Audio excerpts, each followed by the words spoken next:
예, 언제나처럼 오늘에 있었던 정치 뉴스 알아보고 함께 생각해보는 뉴스 인앤아웃으로 신율의 뉴스 정면 승부 시작할 텐데요. 오늘도 YTN의 이우영 아나운서 함께하겠습니다. 안녕하세요. 안녕하세요, 이우영입니다. 야, 이렇게 더운데 그 축구 선수들 보면 대단해요. 그렇죠. 예? 네. 아니 그 지난 금요일이었던가요? 토요일이었던가요? 네. 그 토트넘하고 뮌헨 아마 그 이 팀들이 다시는 우리나라에서 경기하고 싶지가 않을 거예요. 야, 이렇게 덥냐? 이렇게 생각할 거라고요. 그 경기만 따지면 굉장히 불만족스러울 수도 있었을 것 같은데요. 예. 다만 선수들의 그 코리안 바베큐에 대한 만족감은 상당히 높았던 것 같습니다. 아, 코리안 바베큐 뭐 어떤 바베큐? 삼겹살? 삼겹살 이런 걸 먹은 삼겹살. 예, 인증샷이 올라왔는데 어, 굉장히 행복해 보이는 표정들의 인증샷이 많이 올라왔습니다. 삼겹살들 많이 드시죠. 네. 네. 외국 분들. 그 외국 분들이 외국 사람들이 제일 좋아하는 우리나라 음식이 뭘 것 같아요? 불고기? 불고기 넣어 네. 순두부. 순두부? 순두부를 제일 좋아해요. 왜죠? 맵지 않나요? 아니 그걸 내가 외국인이에요? 나한테 네. 물어보게? 거의 반 독일 분처럼 늘 얘기하시거든요. 네. 저기 내일부터 진짜 더 이상 방송을 못 하겠거든요. 그러니까 어떻게 조치를 좀 취해 주시든지 우리 박 PD가 근데 살해까지 걸렸잖아요. 교수님이 저랑 이제 더 이상 못하겠다고 하시고 내일부터 이우영의 뉴스 정보상으로 인사드리도록 하겠습니다. 내가 그럴 줄 알았어. 슬슬 들어오더라고. 아 진짜. 근데 진짜 순두부 좋아해요. 그러니까 안 매운 순두부 말씀하시는 거죠? 아니 매운 순두부. 그리고 근데 그 생각보다 삼계탕은 별로 안 좋아하더라고요. 근데 나는 왜 삼계탕을 안 좋아하는지 알아요. 이게 삼계탕 손으로 자꾸 뜯어야 되잖아요. 이게 이제 좀 저거죠. 예? 사실 피자도 손으로 먹는 음식인데 왜 그럴까요? 피자 손으로 안 먹는 사람도 있어요. 손으로 먹어요? 원래 피자는 손으로 먹는 음식입니다. 뭐 그렇게는 하지만 네. 손으로 안 먹는 사람도 많아요. 이우영 아나운서 손으로 안 먹고 막 입으로 막 접시에 입대고 먹는 거 아니에요? 아니요, 손으로 이렇게 깔끔하게 갈릭 디핑 소스 찍어서 먹습니다. 네. 그렇구나. 네. 근데 진짜로 그게 좀 귀찮아서 그러는 것 같더라고요. 그리고 사실 뭐 손으로 먹는 음식 많다. 케밥도 그렇고, 네, 타코, 햄버거도 그렇고, 네. 그 진짜 그러고 보니까 많은데, 근데 하여간 삼겹살이래. 저 삼계탕은 생각보다 그렇더라고요. 근데 삼겹살은 다 좋아하죠. 네, 특히 이제 참기름, 네, 소야 소스, 네. 뭐 이 탁한 거, 이게 아주 세삼웰, 반 독일 사람이라며. 네. 그래서 나도 이제 세삼웰 이렇게 참기름 말씀하신 참기름. 거잖아요. 네. 독일어 세삼웰이거든요. 네. 스페인어로도 세사메입니다. 반 스페인 사람. 네, 전 반 스페인 사람입니다. 진짜. 아이고, 그래도 이렇게 고마우신 청취자분들이 계시니까 0937님 찬열 고정 신율의 뉴스 정면 승부 감사합니다. 진짜 감사합니다. 네. 내일부터는 확실하게 처리해 주십시오. 우리 박지혜 PD. 예. 근데 저희가 이런 농담을 할 때마다 예. 밖에서 박지혜 PD의 표정이 굉장히 밝더라고요. 네. 그러니까 나 혼자 고립돼 있는 거네. 고립돼 있는 거네. 내가 그럴 줄 알아. 분위기가 좀 이상하더라고. 내가 오면 뭐 갑자기 말을 하다가 중단하고 말이야. 사람 쳐다보고 좀 이상하더라고. 어쩐지. 그렇지 않습니다. 그렇지 않습니다. 참. 그렇지 않습니다. 여러분 제가 좀 불쌍하시면 우물정 0945 샵 0945로 문자를 보내주시면 제가 방송에서 여러분의 의견 최대한도로 반영하겠습니다. 짧은 문자 50원, 긴 문자 100원의 유료 문자임을 말씀을 드립니다. 자, 오늘 더운데 어떤 얘기부터 해볼까요? 네, 통신조회 논란 관련 소식부터 한번 다뤄드릴 텐데요. 검찰이 대선 개입 여론조작 의혹을 수사하고 있는데 이 과정에서 민주당의 이재명 전 대표 등 민주당 의원 10여 명과 보좌진, 언론인 등의 통신 이용자 정보 자료를 대거 조회한 사실이 뒤늦게 알려졌습니다. 이 전 대표는 지난 주말에 자신의 SNS를 통해서 통신 조회가 유행인 모양인데 제 통신 기록도 조회됐다. 통신 이용자 정보가 제공됐다는 내용의 문자 메시지 캡처 화면을 올렸습니다. 서울중앙지검 반부패 수사 1부가 올해 1월 4일 수사를 목적으로 이 전 대표의 성명과 전화번호 등 통신 이용자 정보를 제공받았다는 내용인 건데요. 이외에 민주당의 수많은 의원들, 10여 명의 의원들도 민주당 의원 단톡방에 통신조회 통지 문자 메시지를 받았다는 글을 올리기도 했습니다. 이 검찰의 대규모 통신조회는 화천대유 대주주 김만배 씨가 지난 대선에서 윤석열 대통령에 대한 부산저축은행 수사 관련 허위 사실을 보도해서 대선에 영향을 미치려 했다는 내용의 대선 개입 여론조작 의혹을 수사하는 과정에서 이뤄진 것으로 전해지고 있고요. 검찰은 증거인멸과 도주 등 수사를 방해할 우려가 있는 경우 법에 따라 통지 기한을 최대 7개월까지 연장할 수 있다는 입장인 겁니다. 그러니까 이제 지금이 8월이고 지난 1월 4일부터 수사가 이뤄졌는데 이제 문자가 왔다 이렇게 생각을 해보시면 되는데요. 검찰은 대선 개입 여론조작 의혹을 수사하던 올해 1월 초에 그 당시에 대규모 통신자료 조회를 요청한 것으로 알려졌습니다. 검찰의 통신자료 조회 사실이 이재명 전 대표 등에게 개별 통보된 건 지난해 말에 개정돼 올해 1월 1일 시행된 전기통신사업법에 따른 절차라고 하는데요. 헌법재판소가 2022년 7월 사후 통보 절차가 포함되지 않은 통신자료 조회에 대해 헌법 불합치 결정을 내렸고 국회가 지난해 12월 통신자료 조회 시 30일 이내 당사자에게 통지하도록 규정한 전기통신사업법 개정안을 여야 합의로 통과시켰습니다. 검찰은 통신자료 조회를 몇 명이나 했는지에 대해서는 수사 보안 사안이라는 이유로 공개하지 않았는데요. 민주당 의원들이 법원 허가를 받지 않아도 된다는 이유로 마구잡이식으로 무더기로 통신 이용자 정보를 가져갔다 이렇게 반발을 하고 있는 상황입니다. 민주당은 앞서서 말씀드린 것처럼 조회 후에 7개월이 지나서 통보한 점을 문제 삼고 있는데 4월 총선을 고려한 선거 개입이자 여론 조작이다 이런 주장을 하고 있고요.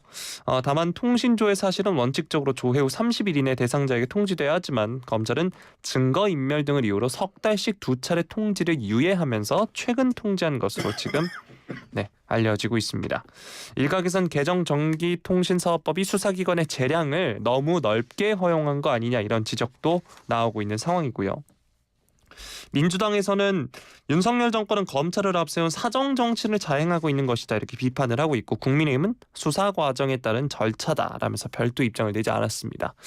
자, 근데 이에 대해서 3년 만에 여야 공수가 바뀌었다 이런 이야기도 나오고 있는데 국민의힘 지난 문재인 정부 시절 2021년 공수처가 윤석열 당시 국민의힘 대선 후보 부부와 소속 의원 89명 등의 통신자료 조회한 것으로 드러나자 불법 민간인 사찰로 규정을 하고 대대적인 공세에 나선 바 있습니다. 당시 윤 대통령도 저와 제처의 친구들 심지어 누이 동생까지 통신 사찰을 했다라고 이야기를 했었고요.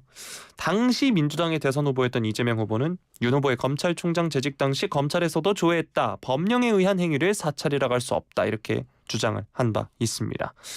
자, 민주당은 이번 사안에 대해 불법 정치 사찰이다 주장하고 있는 상황인데요. 이 소식 뉴스인 부탁드리겠습니다. 예, 지금 말씀하신 대로 2022년 그러니까 2022년에는 20대 대통령 선거가 있었던 해죠. 2022년 3월에 아마 대선이 있었을 거죠. 근데 2022년 1월 4일에 언론 보도를 보면은요. 당시 국민의힘 전주의 선대위 대변인이 그런 얘기를 했습니다. 공수처가 89명, 이때 당시에는 88명이었는데 국민의힘 의원들의 통신 자료를 조회했다. 통신 기록을 조회한 거하고 자료를 조회한 건 다르거든요. 기록을 조회했다라는 거는 누구하고 통화하고 뭐 이런 거를 다 조사하는 거죠.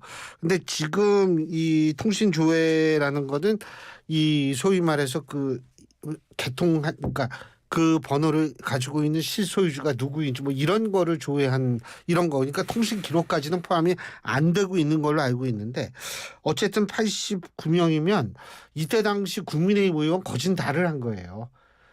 거진다를 한 거고 특히 이제 김종인 전 비대위원장 이때는 비대위원장이 아니셨는데 김종인 전 비대위원장까지도 이 통신 조회를 했다라는 이런 것이 알려져서 이때 굉장히 많이 반발을 했었죠.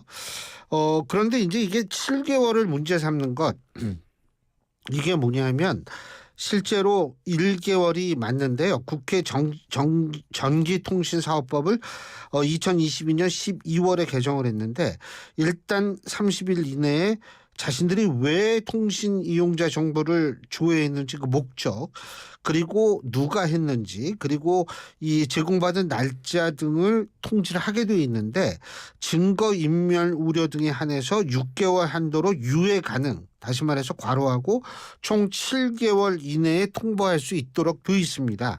그렇기 때문에 이것이 지금 민주당이 뭐 이렇게 얘기를 하는 거에 대해서는 법적으로는 최소한 더 하자가 없다, 이런 말씀을 드리고요. 사실은 금융 이 계좌 조회 있죠. 계좌 추적하는 거.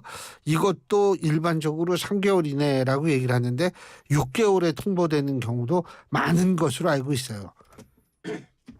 물론 이렇게 그 통신 조회라든지 계좌 추적 당하신 분들은 굉장히 기분이 안 좋죠. 기분이 안 좋고 이런 문제 제기를 할 수 있다라고는 생각할 수 있습니다. 그런데 문제는 뭐냐면 과연 어떠한 목적으로 통신 조회를 하고 계좌 추적을 했느냐. 계좌 추적은 지금 문제가 아닙니다만 통신 조회를 했느냐, 이런 부분도 사실 좀 생각을 해봐야 될 것 같고요.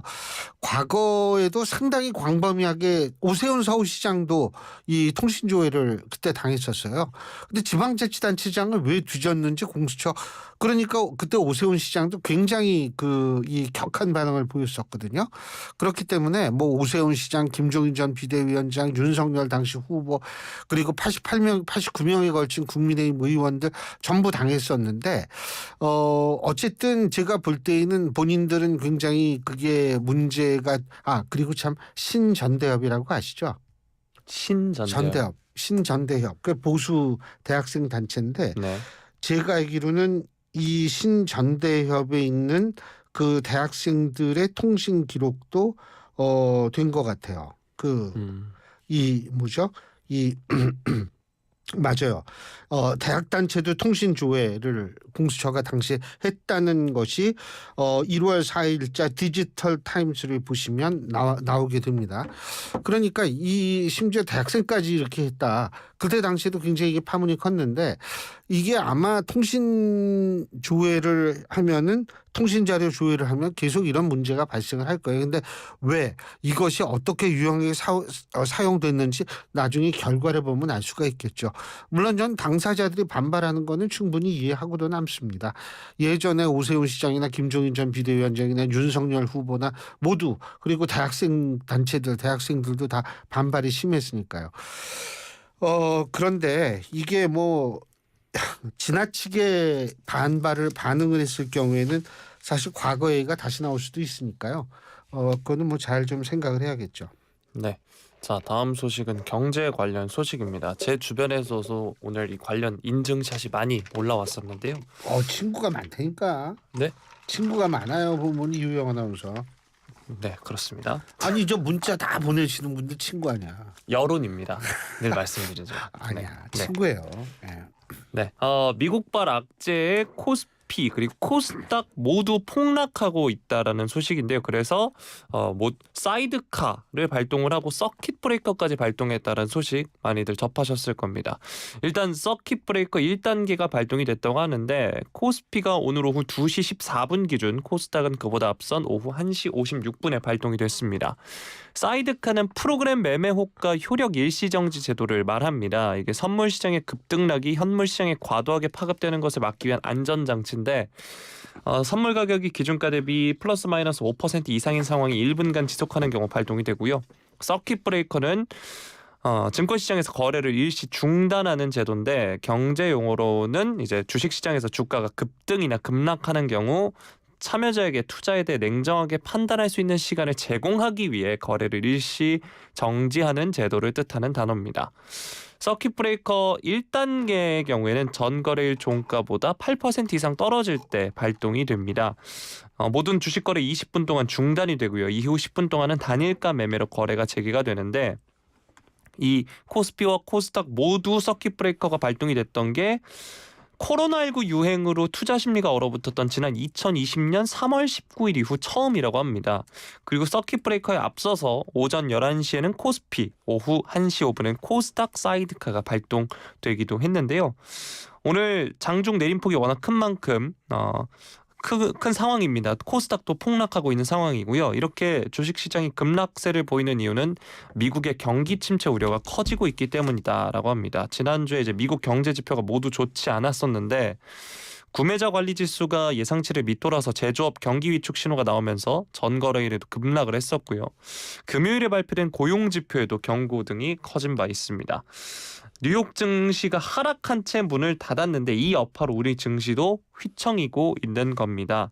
미국발 악재뿐만 아니라 이란의 이스라엘 공격 가능성도 더해지면서 한동안 증시 변동성이 커질 것으로 보이는데 우리뿐만 아니라 아시아 금융시장 전체가 타격을 입었습니다. 일본 주식시장이 가장 큰 타격을 입은 것으로 지금 전해지고 있고요. 대만 역시 피해를 겪고 있는 것으로 지금 전해지고 있습니다. 오늘 앞서서 사이드카가 발동됐을 때 최상목 부총리 겸 기획재정부 장관이 각별한 대응체계 유지를 당부하기도 했고요. 관계기관과 함께 높은 경계심을 갖고 24시간 모니터링 체계를 유지해달라라고 이야기하기도 했습니다. 자, 앞서서 말씀드린 것처럼 미국발 악재뿐만 아니라 중동발 리스크까지 더해지면서 한동안 증시 변동성은 커질 것으로 보입니다. 오늘 저도 이제 이 뉴스를 접하기 전에 SNS에 보는데 친구들 그 SNS 글에 파랑색이 워낙 가득하더라고요. 그래가지고 친구들이 주식을 많이 하는 거죠. 네, 월급의 한 몇 배를 순식간에 잃어버렸다. 이런 이야기들을 막 하던데, 네, 이 소식 뉴스인 부탁드리겠습니다. 지금 이호영 아나운서가 얘기한 대로 경기 침체, 실업률 이런 것들이 이제 영향을 미쳐서 떨어졌다. 근데 사실은 그것만이 아닙니다. 가장 물론 경기 침체하고 실업률 같은 것들 때문에 가장 큰 영향을 미쳤겠지만 또 두 번째로 우리가 얘기할 수 있는 것은 뭐냐면 애플, 아마존, 인텔 이런 회사들의 어닝 쇼크. 그러니까 이 생각보다 너무 적자가 크다는 거예요. 이 세 가지 이 세 기업들, 이 특히 큰 적자를 기록한 세 가지 기업 시장 계산치를 밑도는 실적을 한 것. 이게 소위 말하는 AI, 반도체 이쪽과 관련돼 있는 거 아니에요? 자, 그렇다면 뭐냐 하면 지금 일본은 12% 넘는 폭락이에요. 우리보다 훨씬 더 폭락이 컸고 대만은 우리랑 비슷한 8% 조금 넘는 폭락을 겪었는데 대만, 우리 일본의 공통점 뭘까요? 동아시아죠. 예. 네. 지정학적 지리만 잘 배웠군요. 이게 반도체. 이 반도체가 가장 그 주력 산업을 갖고 있는 나라들이거든요. 이 세 나라가 이 낙폭이 컸는데 그 중에서 특히 일본이 컸어요. 이거는 세 번째 이유와 관련이 있습니다. 지금 미국 주식도 폭락을 했거든요. 미국 나스닥이나 이 미국 주식시장도 폭락을 했는데 그 이유는 뭐냐면 일본의 금리가 몇 %예요? 몇 %일까요? 여러분 아시는 분 샵 0945 우물정 094로 문자 보내주시면 됩니다. 이런 식으로 이제 진짜 이호영 아나운서가 주식을 안 한다는 거 우리가 알 수가 있죠. 짧은 문자는 50원, 긴 문자는 100원입니다. 예. 네. 일본은 0%예요. 0% 금리가. 그래가지고 옛날에 어떻게 했냐면 사람들이 일본에서 금리가 너무 낮으니까 돈을 빌려요. 일본에서 돈을 빌려가지고 어떻게 되냐면 미국에서 주식을 사는 거예요. 그래가지고 그러니까 돈 빌리기 쉽고 이게 조금만 이득을 내도 그게 굉장히 큰 이득이니까 그런데 그걸 바로 우리가 조금 유식한 말로 엔캐리 트레이드라고 그러거든요. 이 엔캐리 트레이드가 순식간에 청산이 된 거예요. 왜? 일본이 두 차례에 걸쳐서 금리를 올리고 있어요 지금. 그러니까 0%대의 금리였다 이게 갑자기 금리가 올라가니까 이게 남는 게 없잖아요. 그러니까 그 돈이 다시 일본으로 돌아가고 있어요. 그렇기 때문에 일본의 입장에서 볼 때에도 상당히 당혹스러운 게 뭐냐면 이게 이 돈이 자꾸 들어오고 미국 이게 시장이 흔들리고 거기다가 반도체 영향을 받고 막 자기는 돈이 들어오고 다시 백을 하고 이렇게 되니까 일본 증시가 급락할 수밖에 없다라는 것. 이게 세 번째 이유고요. 네 번째는 W의 공포, 전쟁이죠 전쟁 공포, 중동전. 근데 저는 사실 그 가능성을 그렇게 지금까지는 크게 보지 않는데 이란이 우리는 전쟁을 두려워하지 않는다. 이런 식으로 나오고 있기 때문에 소위 말하는 전쟁에 대한 공포도 지금 나오고 있는데 그래서 지금 이 네 가지의 이유 때문에 지금 상당히 많이 떨어진 거거든요. 주식시장이 떨어진 건데 지금 사실 이게 어떻게 될지는 모르죠. 그런데 이게 우리나라는 최소한도 지금 현재 반도체를 중심으로 한 수출 지표 기업 실적이 아직은 양호하고요. 지금 아마존이나 인텔이나 애플 같은 데서 예상 실적을 밑도는 실적을 발표했다라고 얘기를 하는데 이게 뭐 이 세 회사가 망했다라는 얘기가 아니잖아요. 그렇기 때문에 이게 조금 제가 볼 때는 과도하게 해석돼서 폭락한 측면이 있다. 일본하고 우리하고는 좀 사정이 다르다는 거죠. 일본 12% 넘게 폭락을 했는데 우리나라 8%. 우리나라도 이 8% 폭락이 아마 처음일 거예요. 하루에. 하지만은 이제 그런 이유들인데 이게 조금 과대 해석 돼 있다라고 하는 그런 심리가 좀 퍼지면 제가 볼 땐 뭐 내일이나 언제쯤 좀 오르지 않을까 이런 생각도 하는데 어쨌든 당분간은 제가 볼 때는 굉장히 조심할 필요는 있지 않을까라는 생각을 하죠. 네, 앞서서 교수님께서 말씀해 주신 대로 저는 주식을 하지 않고 지난 주말에 적금을 하나 추가했습니다. 그게 제일 좋아요. 네. 자, 다음 소식은 이제 더위 관련 소식인데요. 자, 지금도 많이 더우시고 저랑 교수님도 시작하기 전에 올 때 이제 차에서 그 바깥 온도를 살펴봤더니 40도가 찍히더라 이런 40도, 이런 진짜 이야기 40도 였어요. 나눴었는데 네. 최소 열흘은 지금처럼 무더울 전망이라고 합니다. 일부 지역의 기온이 정말로 40도에 육박한다고 하고요. 밤마다 열대야가 나타나는 날씨가 지금 계속해서 보이고 있는데 이 40도를 육박한다면 실제 기온은 42, 3도 돼요. 네. 2018년 8월 이후 6년 만에 40도대 기온이 기록될 것이라는 지금 전망도 나와 있고 전국에는 제주 한라산을 제외하고는 폭염특보가 내려진 상황입니다.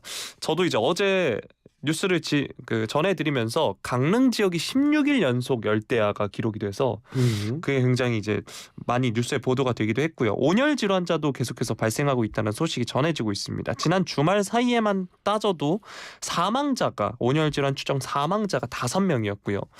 올해 들어 폭염에 따른 사망자는 모두 13명이라고 합니다. 특히 고령자들의 경우 노화 때문에 더위에 따른 체온 상승과 탈수 증상을 잘 느끼지 못하고 평소 앓고 있던 질환 등의 영향으로 체온 유지와 땀 배출 조절 능력이 떨어져서 온열 질환에 더 취약하다 이런 이야기도 나오고 있고요. 뿐만 아니라 여기에 뇌염모기 주의보도 지금 발령된 상황입니다. 서울특별시 보건환경연구원이 최근 이 작은 빨간집 모기가 올해 처음 채집됐다라고 밝힌 바도 있습니다. 일본 뇌염모기도 지금 주의해야 되는 상황이고 온열 질환에도 주의를 해야 되는데 저희 방송에서도 사실 폭염 대비 국민행동 요령이나 아니면은 에어컨 장기 사용 등으로 인한 화재 예방 관련해서도 계속해서 안내를 해드리고 있는 상황입니다. 이 소식 뉴스인 부탁드리겠습니다. 저는 일단은 제가 좀 정부에 부탁하고 싶은 것은 뭐냐면 올해는 그런 아직까지는 괜찮아요. 뭐냐면 예전에는 그 전력 사용 경보 같은 것들이 자주 떴거든요. 그런데 아직까지는 제가 볼 때 그런 게 안 떴어요. 근데 지금 이렇게 더운데도 전력 사용에 대한 어떤 이 경보 같은 게 안 뜨는 걸 보면 지금 전력 관리는 어느 정도 되고 있는 것 같은데 지금 이런 상황에서 정부가 해야 될 가장 중요한 것은 전력 관리라고 생각합니다. 이게 지금 전력마저 이게 떨어져 버리면 진짜 힘들어지죠.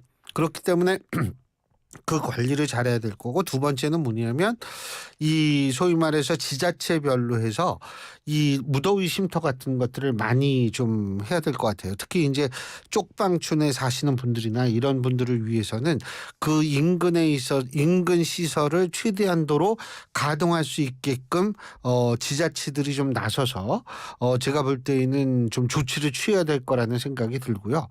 그리고 특히 저는 지금이 더운 여름에 바깥에서 이 야외에서 노동을 하셔야 되는 분들 이런 분들을 위한 제가 볼 때는 어느 정도의 특단의 조치는 좀 필요하지 않을까라는 생각이 듭니다.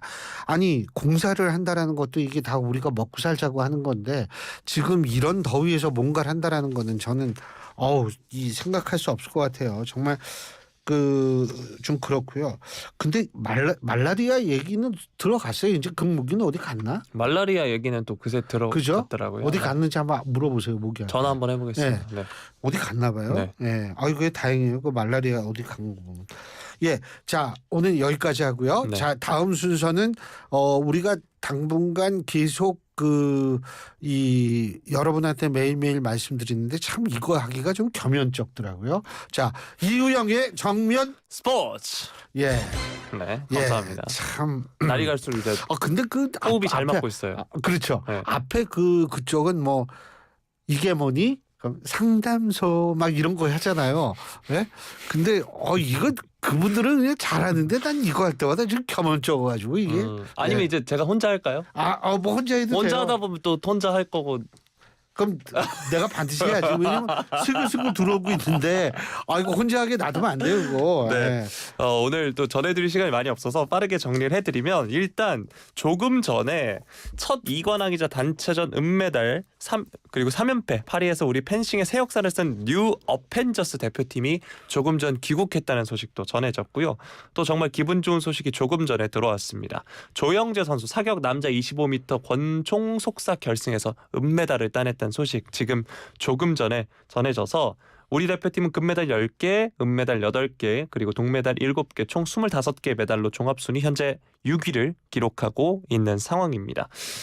오늘도 전투의 민족답게 이 권총에서 권총. 네, 메달 소식이 전해졌습니다. 우리는 무슨 민족이라고 제가 말씀드렸죠? 우린 투쟁의 민족이죠. 네, 그렇죠. 네. 그러니까 우리 외국에서 우리나라 사람 우습게 보면 안 돼요. 네, 그럼요. 그리고 뭐 사실 어제부터 오늘 새벽까지 있었던 소식들을 간단하게 살펴보면 복싱에서 동메달 그리고 유도에서도 동메달이 나오면서 역시 전투 민족다운 이런 소식들이 전해졌고 양궁에서 또다시 금메달 소식이 전해졌다는 소식 많은 분들이 접하셨을 텐데요. 잠시 후 5시 55분에 안세영 선수 배드민턴 여자 단식 결승전을 앞두고 있습니다. 그 네티즌 사이에서는 그런 이야기가 나옵니다. 이름값을 못하는 사람이다. 안세영. 나 별로 안 세영 했는데 정말 세영.